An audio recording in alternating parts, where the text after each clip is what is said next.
Conservative pundit and writer and author Michelle Malkin has found herself banned from Airbnb after attending a rally put on by a white nationalist organization last November. Malkin, of course, is furious. She thinks this is absolutely unfair. And by the way, if you're not familiar with Michelle Malkin, here's the thing. Way back in the day, and I remember this from my early days at Ring of Fire, 2004, 5, 6, all that, Michelle Malkin was right there on the same level as Coter and Laura Ingram. Those were like the three big conservative women out there pushing idiotic, horrible, xenophobic, most of the time, talking points. And Malkin was huge with her tirades against immigrants. Of course, ignoring the fact that her family immigrated to the United States and they became citizens and she was born and all of that. And yeah, immigration is what led to her being here. And that's a good thing. Except for the fact that over the years, as that conservative field of talking heads has grown and grown and grown, all of them have had to get more extreme to separate themselves from the pack so they can still get the media attention that they live off of. Malkin has not done as good of a job as some of those other folks. Coter is still out there every now and then, not as prominent as she used to be, but she's still trying. Laura Ingram now got her own Fox News show, so she's doing fine. Malkin, on the other hand, not so much. So she went the total extremist route and started palling around with these groups that are, according to these report, white nationalist organizations. The organization was the American Renaissance. They held a gathering in Nashville last November, and Airbnb, after finding this out recently, said, guess what? You can't use us anymore.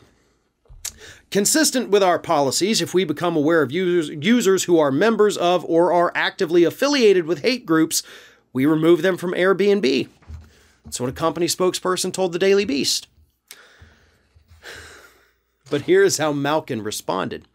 The new twist in my case is Airbnb going after my husband for simply being married to me. Are my kids next? How about other America First families? Of course, this latest and ongoing escalation of the deplatforming wars is not just about Airbnb or me.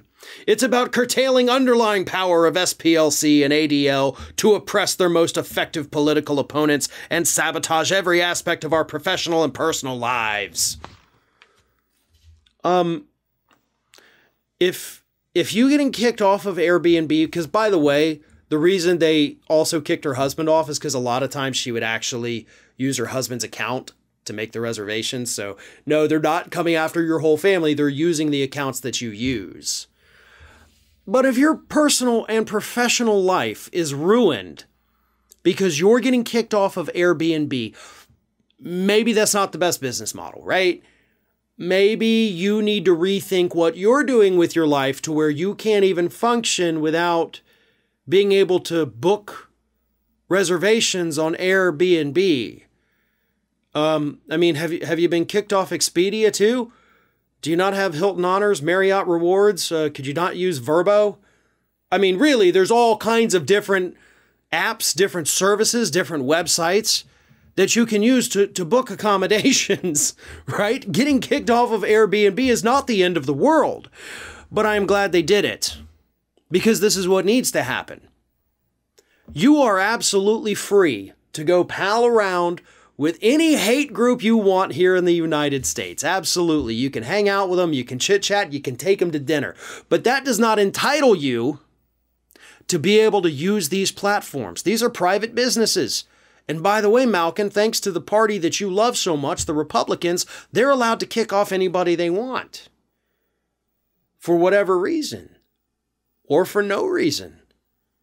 They have their community standards. It's clear as day. You agreed to them. You got kicked off. You don't get to piss and moan about it.